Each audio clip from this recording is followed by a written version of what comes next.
перестать залипать в социальные сети, постоянно скроллить новостные ленты и так далее.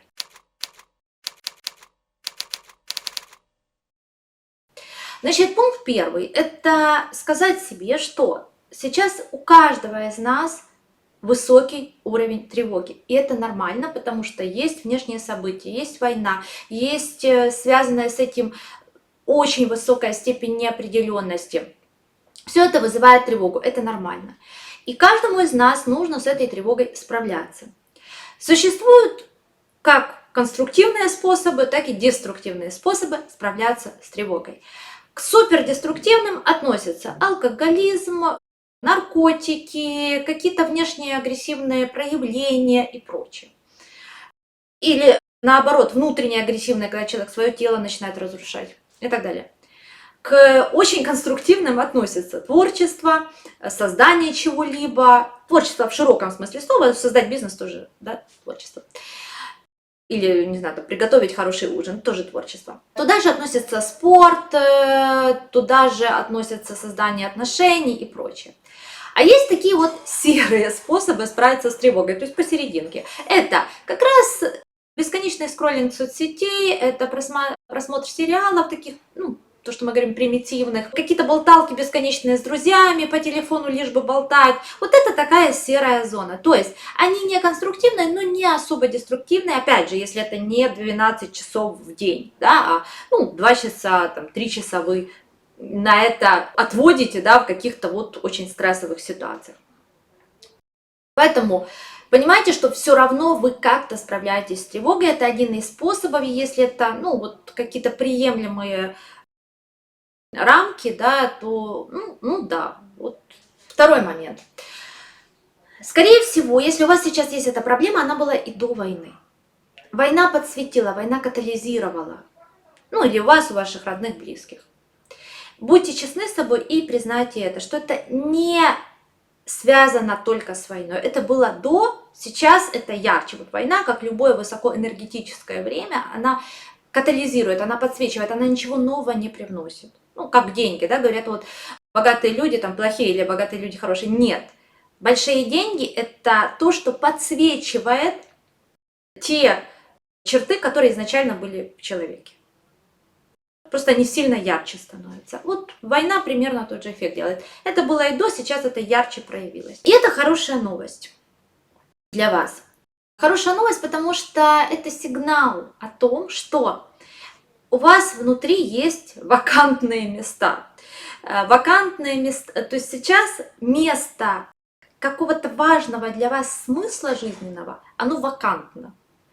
Другими словами, пусто. Пустота – это вообще хорошо. Пустота – это потенциальная возможность нового. То есть у вас есть возможность и необходимость внутренняя собрать какой-то важный для вас смысл внутри. Поясню на таком простом достаточно примере. Представьте, что вы приезжаете в Китай, вы не знаете китайский.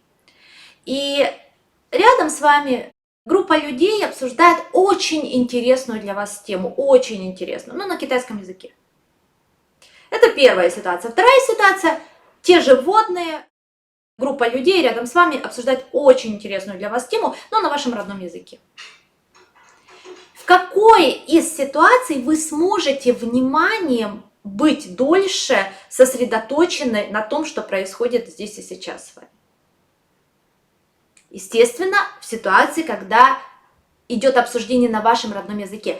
То есть вы понимаете, у вас есть смысл, да, вы можете осмыслить, связать, что происходит. Потому что китайский язык – это набор звуков для вас. Вы не можете осмыслить, вы не можете это связать в какой-то нарратив, в понятную для вас историю. А значит, не можете удержать на этом внимание. И ваше внимание начинает рассеиваться. Вот эффект соцсетей – это рассеивание внимания. Туда чуть-чуть, какой-то автомобиль заметили, девушку заметили, облачко заметили, цветочек заметили. Потому что у вас нет общего смысла, вы не можете вникнуть, да, в то, что люди эти говорят. И когда в реальной жизни вот у вас много времени и внимания вот так вот рассеивается, например, в соцсетях, это тоже про то, что пока вы не сформировали какую-то важную историю вашей жизни, то, что притягивало бы ваше внимание как магнит. И из-за этого, да, если мы либо это внутри себя собираем, да, например, какой-то важный для меня бизнес, важные для меня отношения, важные для меня проекты, важные для меня миссии в жизни и так далее, либо я это внутри себя собираю, это большая внутренняя, ну, такая определенная внутренняя работа, это то, что не дается даром ни одному человеку, да, это то, что каждый внутри себя собирает. Так вот, либо это собрано, и тогда это является магнитом для внимания энергии человека, и одновременно тем, что дает энергию.